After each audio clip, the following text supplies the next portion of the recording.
Me and the mayor's room. That's right. Good to see you, man. How are you?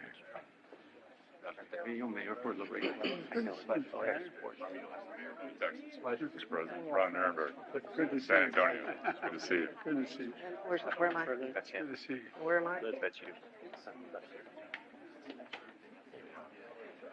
Where am I supposed to stand? Right here. Right here. Right here. Welcome. Thank you, man. President, pleasure to meet you. Thank you.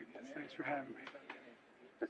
Well, Mr. President, I'd like to just take a little bit of a time to talk about some of our threats and some of our needs within Customs and Border Protection. So as you're aware, over the past couple of years, we've been dealing with migration surges coming on our border, across the southwest border. So year to date right now, we have encountered about 890,000 individuals coming across our borders. So as we really think about what that is over the course of a period of time now, the surges that we're dealing with, it's really causing us to bring officers and agents from different locations in order to help handle the surges that we're seeing across the border at many locations, which then in turn requires us to consolidate and at times suspend operations at checkpoints, at ports of entry, at locations in order for us to shift our manpower and resources in order to help out with the surge and what we're doing on a regular basis. I think the stress that of course, puts on employees, the stress that puts on our resources in total, right, is a toll on us and kind of what we do every single day and what our men and women do every single day as they're handling the surge of families, of minors, of adults coming into the United States at these locations. So as we deal with that, we really talk about what our needs are in that aspect, and we talk about consequences, and we talk about enforcement, and you heard some of that from the agents out in the field today in regards to delivering consequences and enforcement actions when we're dealing with smugglers and we're dealing with those individuals that are taking advantage of these vulnerable populations and individuals that are coming across the United States. So we talk about the ability to work with prosecutors and special agents, and we talk about the ability to work with foreign countries and our ability to repatriate those individuals that we're trying to repatriate back to their countries that don't qualify for any legal means to be here or asylum process. Those are all aspects for us in regards to how we deal and how we deliver consequences to allow our men and women to handle the work that they need to be doing and get back out to the field. Some of the things that we've done with that to help ourselves in what we're doing, and when we talk about mission, needs, duty, and making sure that we have the right people attacking the right problem set. So we have law enforcement personnel doing law enforcement work. We have administrative work being assigned to administrative type duties. So a lot of the things that we have done and the Border Patrol has done is regard bringing in Border Patrol processing coordinators, data entry specialists to come in to put data into the systems, mission support specialists and technicians in order to help us take care of some of the administrative needs and things that we need to be doing and caring for, but then allowing our agents and officers to get back out to the field in order to do the important work, the law enforcement work that they do, and they do quite well every single day.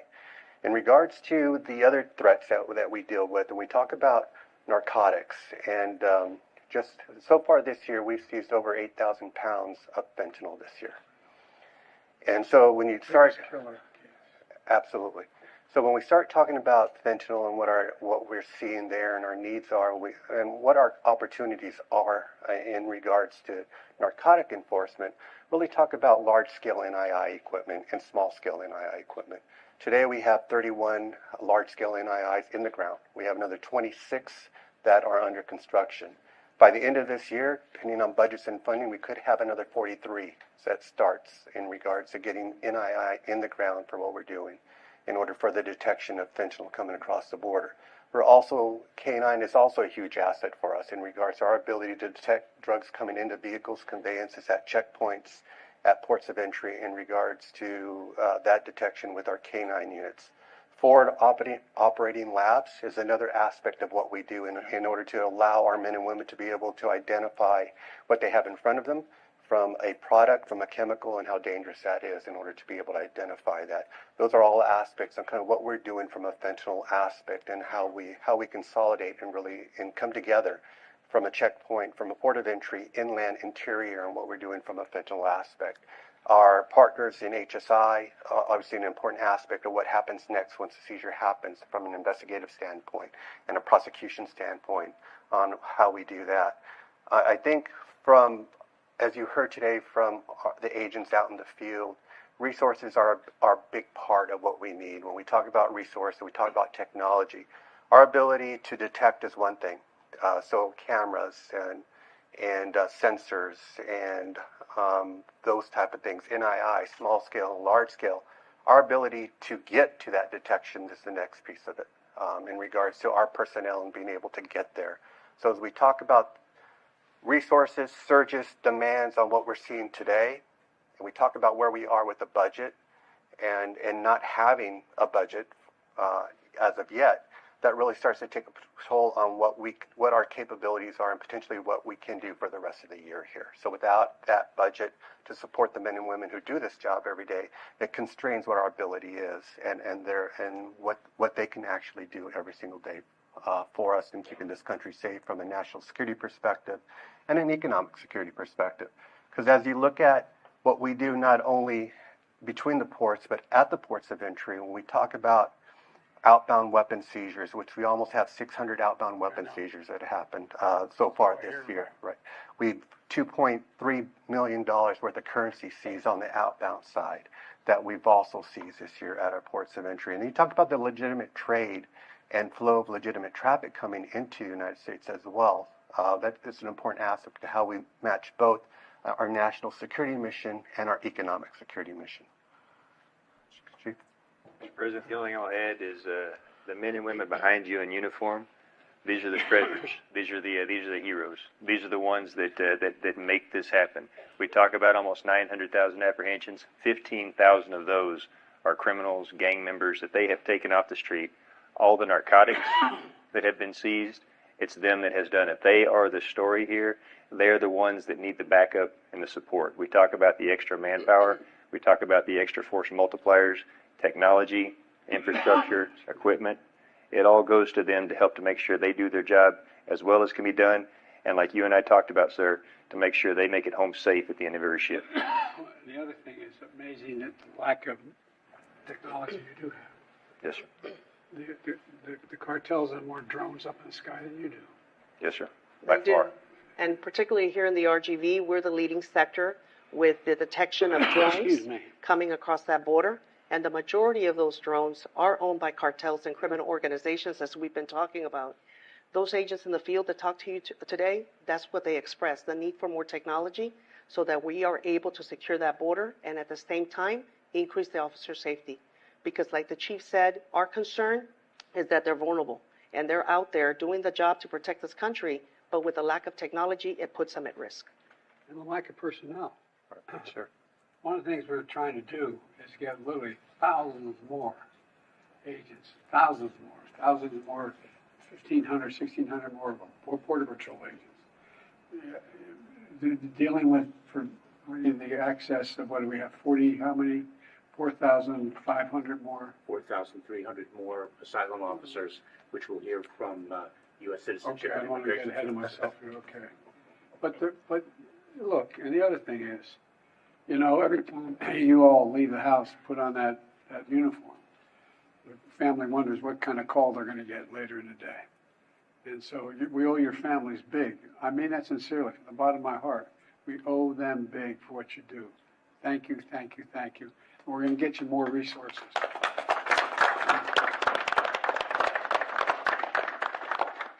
Come hell or high water. Thank you, sir. We'll move on to CIS. Thanks, man. Mr. President, thank you. Appreciate it. Appreciate it. It's amazing what you do.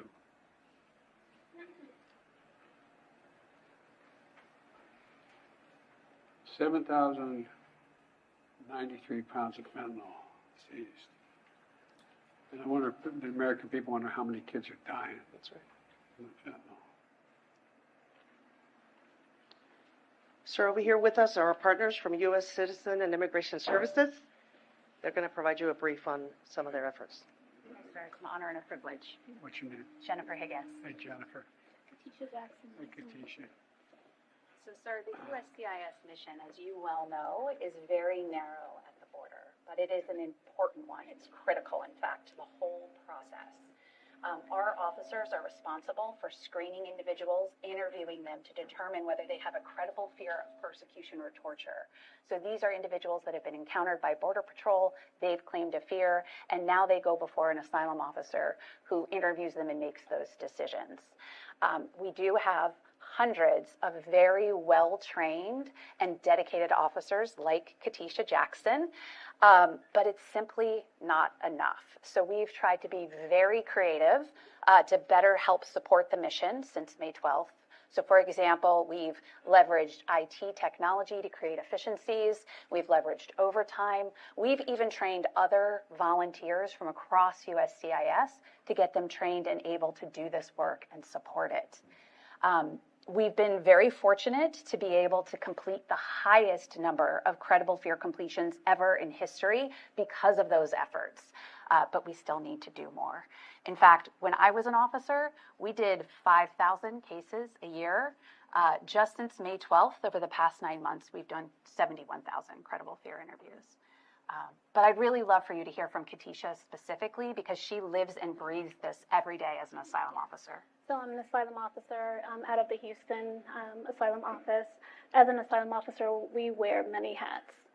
We are encountering the applicants for many hours in the day. We're running security checks to make sure that they're not a risk to national security. We're getting interpreters to make sure that we can successfully conversate with the applicant. We're doing the interviews where we're eliciting testimony to make sure that they actually have a reasonable or credible fear to be in the country. And we're asking them, why did you leave your home? And what do you fear from returning? Then we start the adjudicative process. And once we do the adjudicative process, we're trying to find out two things: whether they have a positive, whether they can determine that they do have a credible and reasonable fear, and then we will refer them to the immigration judge to have a full hearing. Second, if they have a negative, then we will make that referral for removal. But I love being an asylum officer. I wake up and choose to be an asylum officer every day. I support the mission. I believe that if we can offer protection to anyone, then that's what I want to do. But right now, asylum officers are so overwhelmed. 71,000 since May 12th is huge. And we need resources, we need bodies. We've had to pull from other areas just to be able to support the mission and do the job. For the last year or so, I've worked 6 days a week doing overtime. I'm not complaining about it because that's something that I choose to do, but I wouldn't have to do it if I had the support behind me. Well, look, we proposed in the bipartisan movement to get you 4,300 additional asylum officers. Yes. Now. Yes. Not tomorrow, not next week, not next year, now. And the idea, which most people at the border understand, but when you decide, and we're raising the credible fear standard as well, if we get this done. But interesting thing is, you talk about what's happened. Asylum officers conclude they have reasonable fear, concern to be here. They have a reasonable fear. They meet the standard, and they say then they see a judge. In 5 to 7 years, they see a judge. That's exactly That's right. so true, sir. That's So, so true. I mean, it's bizarre. Yeah, that's true. It's bizarre. So 5 to 7 years, and they're supposed to show up, and 70% show up, okay? Now, what happens in 5 to 7 years? Well, who knows what happens? First of all, 30% don't show up, number one. And number two, when they show up, they've had families, everything's expanded, everything's different. If we give you these asylum officers, you'll be able to do it in 6 months. Absolutely. And be able to change the dynamic in a big, big way. That's exactly right. But it's crazy. Why? I mean, we have the wherewithal to do this. We have the money to do this. We have the capacity to do this. And you guys have the knowledge to know how to do it. And you say that you don't mind working those extra 6 days. I don't. Well, God love you. Well, we finally got you some overtime, but that took a long time, didn't it?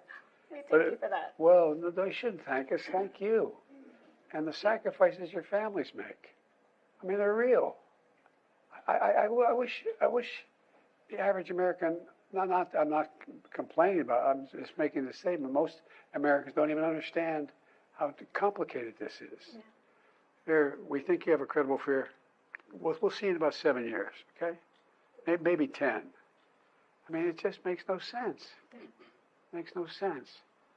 I promise you, we're going to fight like the devil to get you this bipartisan proposal that Democrats and Republicans supported.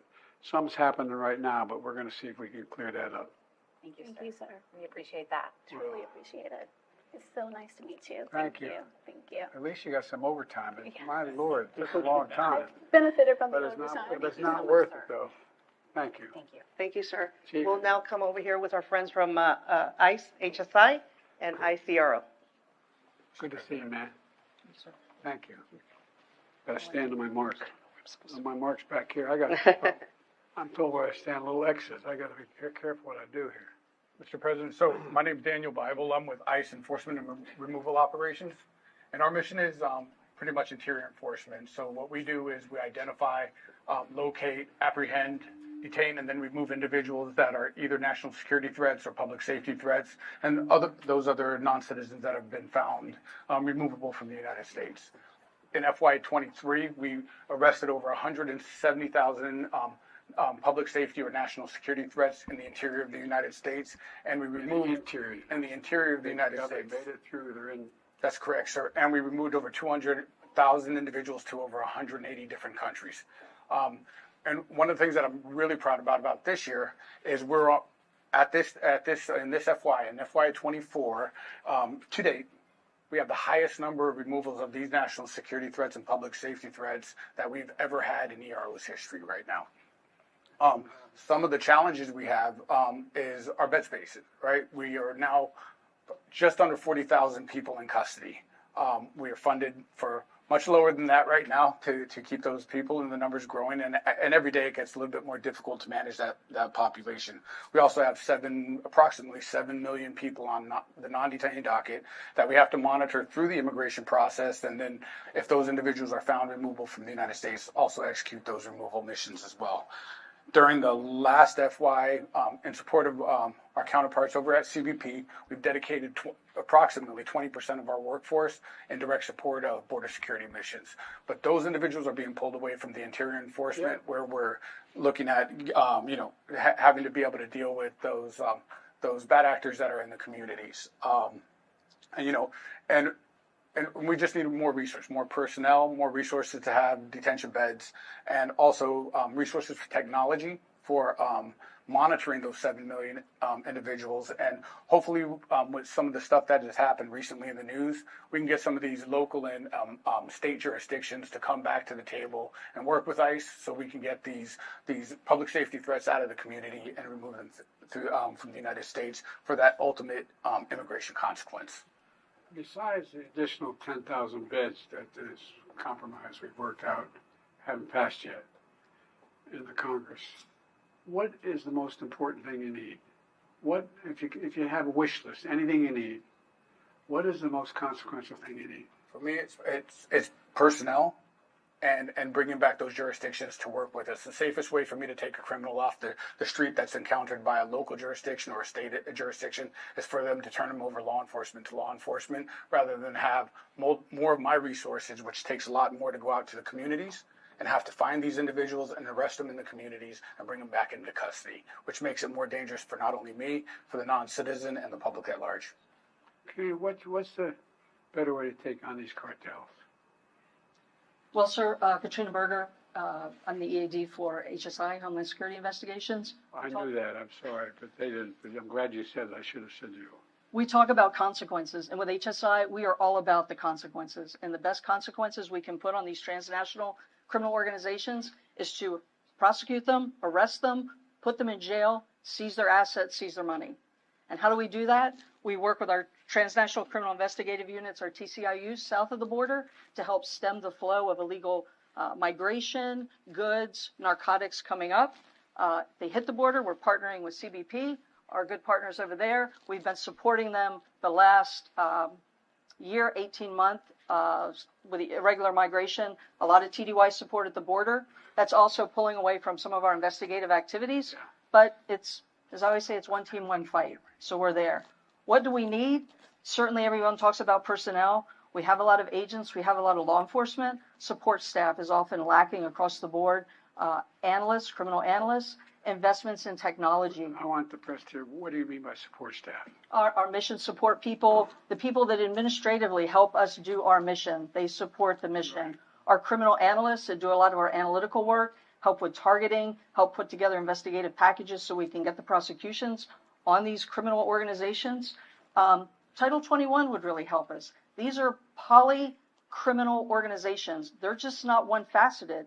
They don't just engage in human smuggling. They engage in drug smuggling. They engage in weapons trafficking. If we had Title 21... Human trafficking they engage in. Yes. Human smuggling, human trafficking, many criminal activities. It's not going to stop us by not having Title 21. We're going to keep doing our job. It just slows us down. We're a poly-investigative agency targeting poly-criminals. So that's really what we need. More investments in technology as well, artificial intelligence, machine learning to help better target all of these activities out there would help us tremendously. When I was last at the border a year ago, I witnessed the machines that detect the fentanyl. Explain how they work, what it is. Because we got a lot of money for a significant number more. We do, and I could talk about that, but Mr. Flores can probably talk a little bit more succinctly and get it a little bit more accurately. Well, we can do both. Come on over for a second.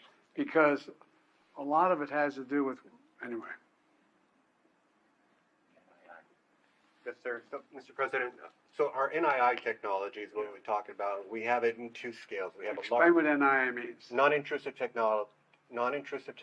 We have a large scale, which we can drive commercial trucks, commercial passenger vehicles through, and we have small scale, which we can do packages, or we can examine tires in the small scale. So our ability to use that, first, as we talk about risk, and we talk about assessing some type of risk to a conveyance, to a commercial shipment, to a package, to a piece of mail, data that we get in advance of that becomes important for us. Analytic work that goes into it between ourselves, HSI, and how we do the analytics on that and determine what the risk is. Once we determine what the risk is, we can either do a targeted exam of that commercial truck, of that passenger vehicle, of that package, of that commercial shipment, or we can go out and randomly select based on what we believe a perceived threat to be on that. Our ability to run and scan and then have our officers or personnel analytically determine if there's an anomaly in that package is intensive work on our end. As we work towards machine learning and AI, and our ability for algorithms to be able to identify potential anomalies, and then our personnel ensuring that an anomaly exists or doesn't exist, and then we go out and examine. That's a game changer for us, and our ability to be able to quickly and facilitate individuals and cargo coming in the country while targeting risk and examining the packages or conveyances that we need to examine. And this at port of entry, this has occurred as well. Because last time I was here, I remember they were going what looks like a boxcar coming across in a tractor trailer. And they had about 80 individuals in that smuggling. Other one, they showed me a significant amount of drugs in it. So I just want the American people to know what we're trying to get done. How many more of these big things are we talking about? The non-intrusive inspection technology under the legislation, that we would get more than $400 million to implement more than 100 of those machines. That'd make a difference, wouldn't it? It would, absolutely. And Mr. President, Pete spoke of the construction projects that we have underway for this year. We can't finish those without additional funding. Well, there's plenty of funding there. If we, no, there really is. We can afford. We can't afford not to do this, and we can afford to do it. I mean, for example, the infrastructure work being done at the border crossings. Right. Well, you know, I was able to get a $1 trillion, $200 billion bill passed that has infrastructure money in it. It could be a game changer. And here we're scratching our heads like, what are we going to do? I just admire your, not only your courage and your intellect and your judgment, but that you're willing to keep at this. So understaffed. No, I really mean it. It's incredible. It's one team, one fight, sir. I know it's one team, one fight. Easy, all the sayings are worth saying, but I tell you what, getting it done is a lot harder. I think the American people should know just how much combination of risk, work, and dedication there is in trying to get this done. Anyway, it's amazing. It's amazing. Thank you, HSI. Thank you, ERO. Sir, it's time for remarks. And our briefers, I invite you to our seats, and then we'll escort you this way. Okay. Great job. Thank you. By the way, Thank you, sir. thanks. The native Delawarean, or Georgetown seeker. George, how's So that, girl?